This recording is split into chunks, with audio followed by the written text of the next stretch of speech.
Good morning, students. In the previous class, we have discussed molecules of elements, molecules of compound, and ions. So, today we will discuss another part of this chapter, that is valency.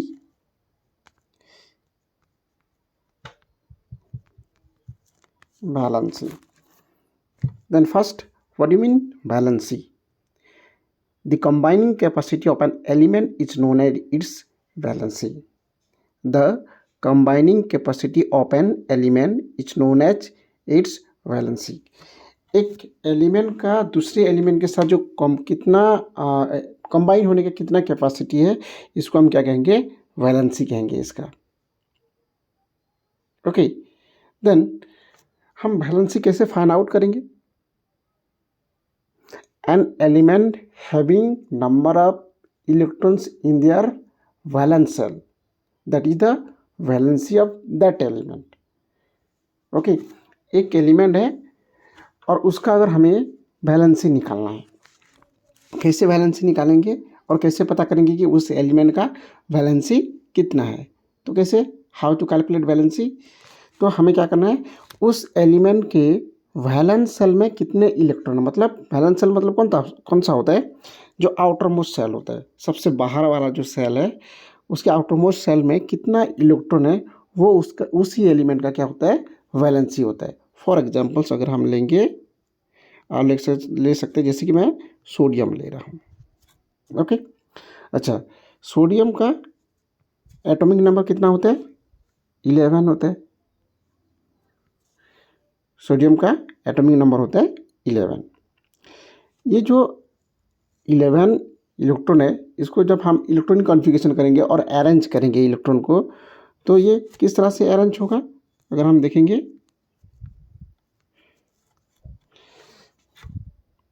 Centre में तो है nucleus है.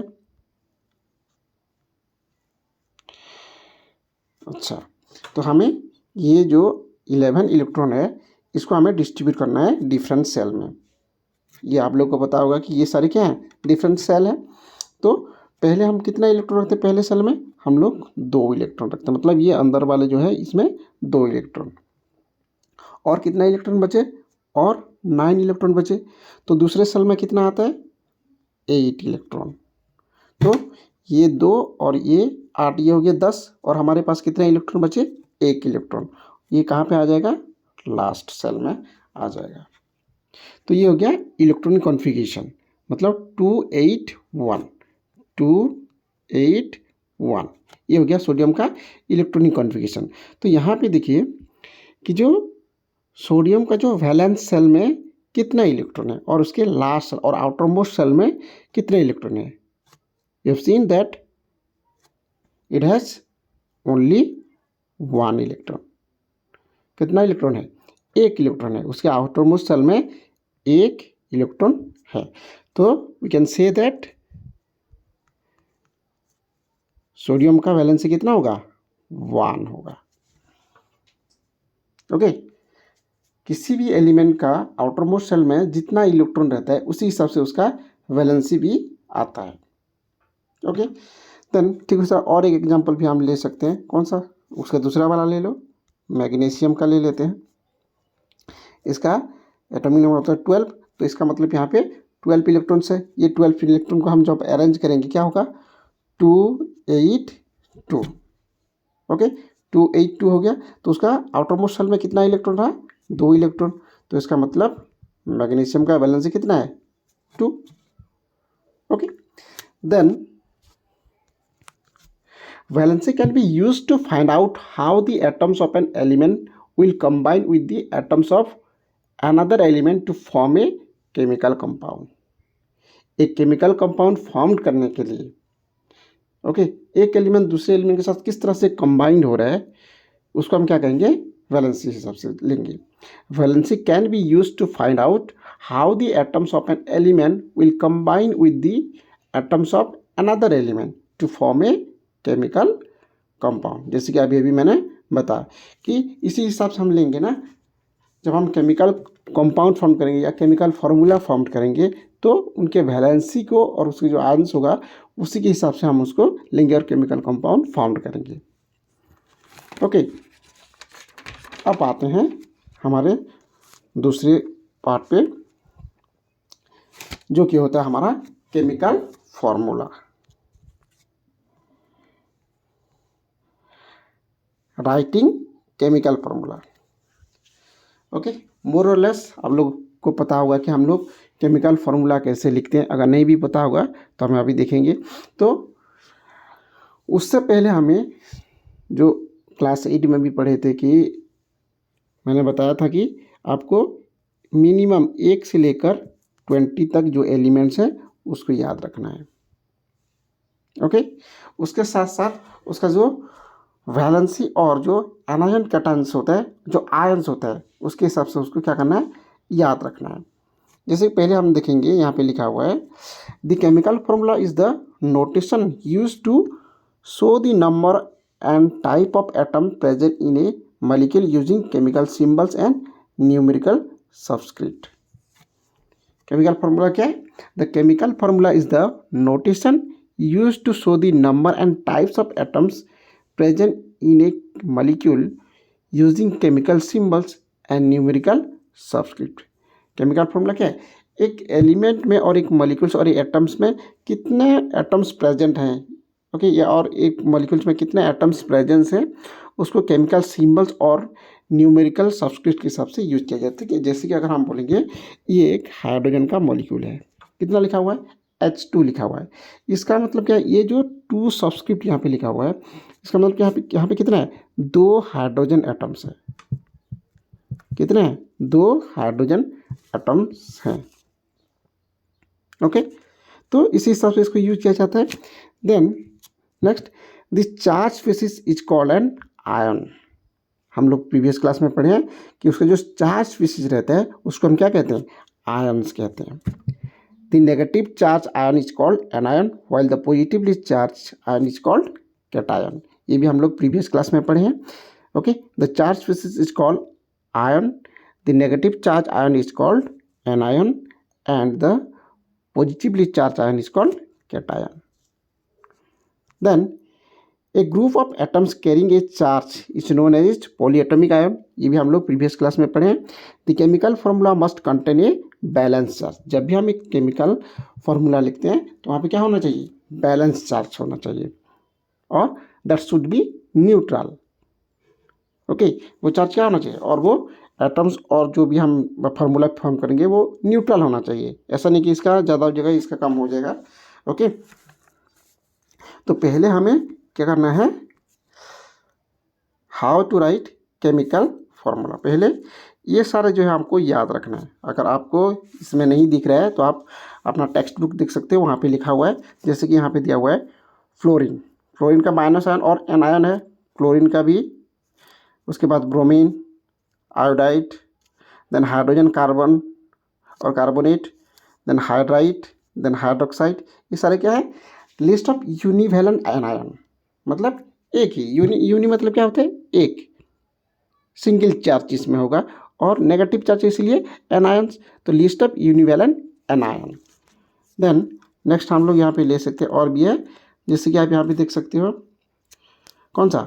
List of divalent anion, जैसे कि oxide का और oxygen का जिसको हम बोल रहे हैं, O2 माइनस, सल्फाइड का S2 माइनस, सल्फेट का SO4 2 माइनस, सल्फाइड का SO3 2 माइनस, कार्बोनेट का CO3 2 माइनस।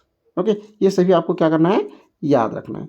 नेक्स्ट यहाँ पे देखो लिस्ट ऑफ ट्राइवैलेंट एनायन, जैसे कि नाइट्राइड का N3 माइनस, फॉस्फेट का PO4 3 माइनस।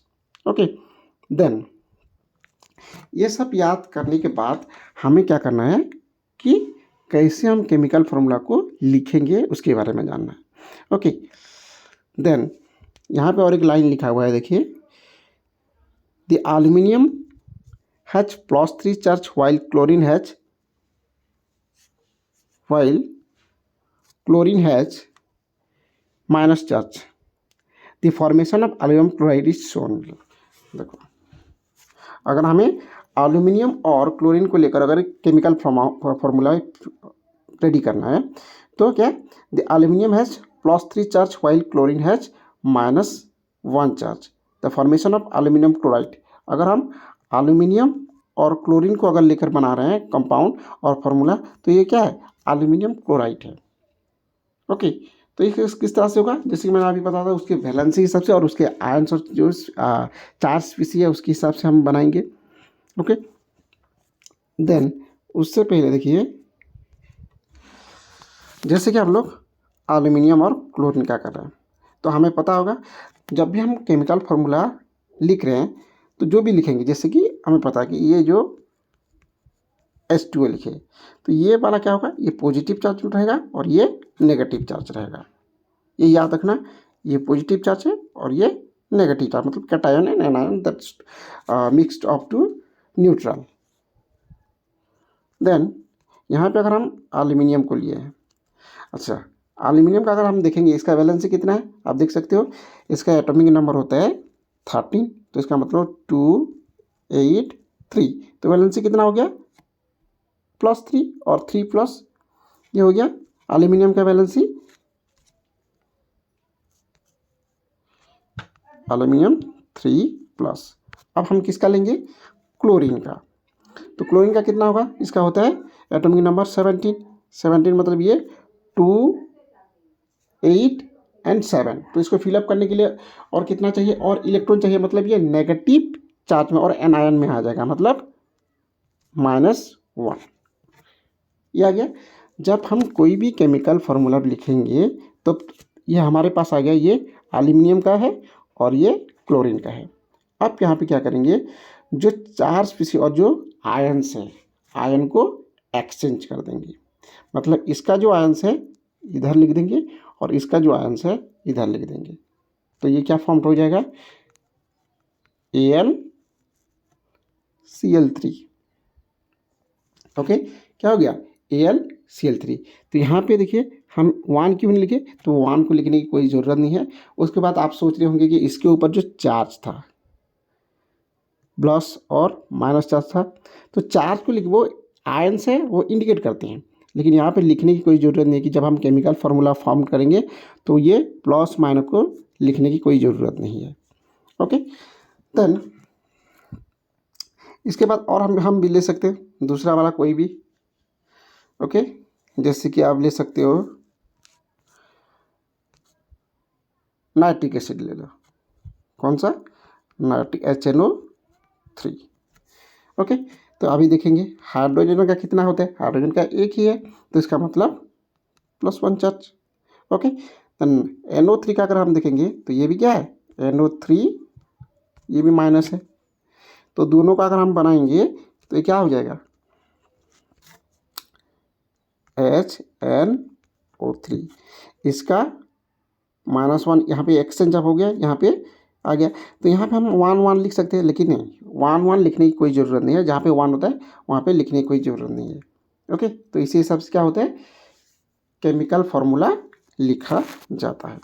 ओके, जैसे कि यहाँ पे लिखा हुआ है, देखिए जैसे क्लोरीन का लिया होता है, ये देखो एक्सचेंज हुआ है, तो AlCl3 हो गया।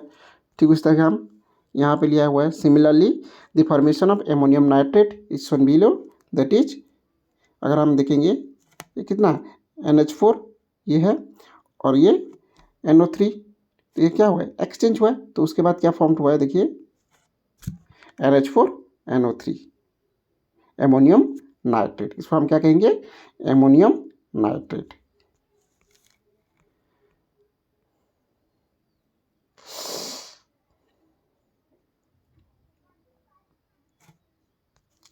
नेक्स्ट पे आते हैं molecular mass. Okay, molecular mass, first molecular mass क्या है, the molecular mass of a substance is the sum of the atomic masses of all the atoms in a molecule of the substances. For examples the molecular mass of water is calculated is shown. देखिए molecular mass क्या है, जब एक substances formed हुआ है जैसे कि water, तो इसमें क्या क्या है, हाइड्रोजन एंड ऑक्सीजन है, ये दोनों मिलकर जो बना हुआ है। ओके, इसका मासेस कितना होगा, the molecular mass of a substance is the sum of atomic masses, मतलब ये जो एटम्स हैं, हाइड्रोजन एटम्स और ऑक्सीजन एटम्स, दोनों का मासेस मिलाकर कितना हो रहा है इन ए मॉलिक्यूल। ये टोटल एक वाटर मॉलिक्यूल है, molecule of the substances, for example the water molecule masses अगर हम देखेंगे तो यहाँ पे क्या है H2O है। तो इसमें अगर हम हाइड्रोजन का मास देखेंगे, हाइड्रोजन का मास कितना होता है 1U और ऑक्सीजन का कितना होता है 16U। तो अब देखेंगे ये जो वाटर मॉलिक्यूल है यहाँ पे हाइड्रोजन का कितना एटम्स है और ऑक्सीजन का कितना एटम्स है, तो इसका मतलब हमें पता चल जाएगा उसका मॉलिक्यूलर मास। सो यहाँ पे देखिए हाइड्रोजन का कितना है 2 एटम्स है, इसका मतलब 2 इंटू 1U, तो ये क्या हो जाएगा 2U हो जाएगा, और ऑक्सीजन का एक ही है दैट मीन्स योर 16U।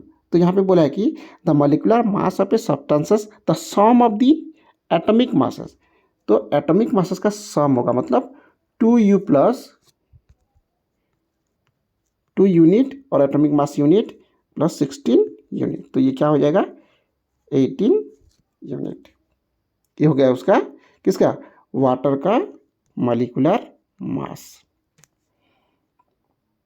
तो यहाँ पे हमें पता चल गया कि वाटर का मॉलिक्यूलर मास कितना होता है 16 यूनिट और एटॉमिक मास यूनिट।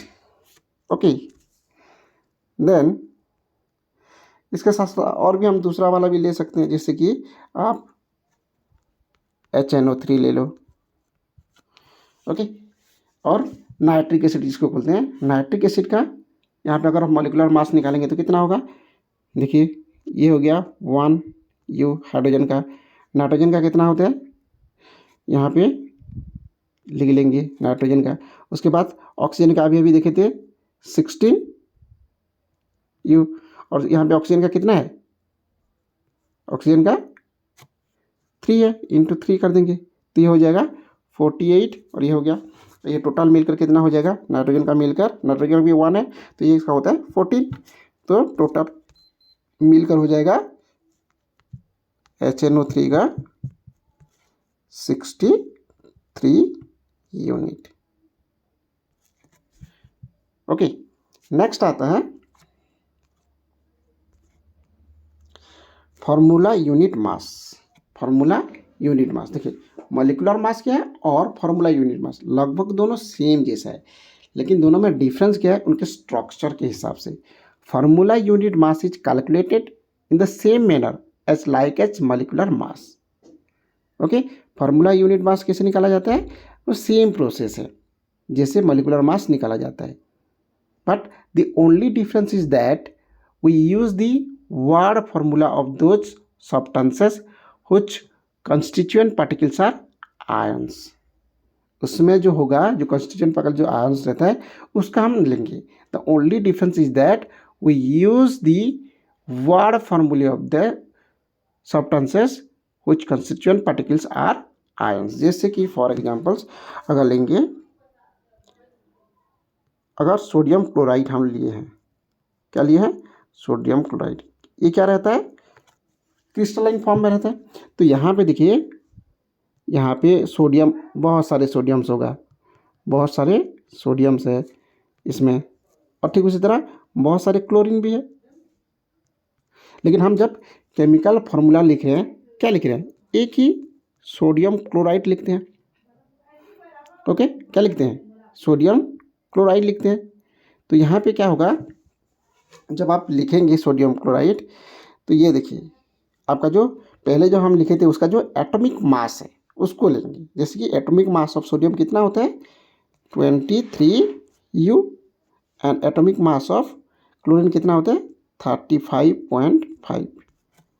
ओके, यहाँ पे जैसे लिखा हुआ है 23U एंड 35.30U, और टोटल इसका फॉर्मूला यूनिट मास कितना हो गया 58.5 unit. Is there clear? Okay. Okay, students. This much for today's class. See you in the next class.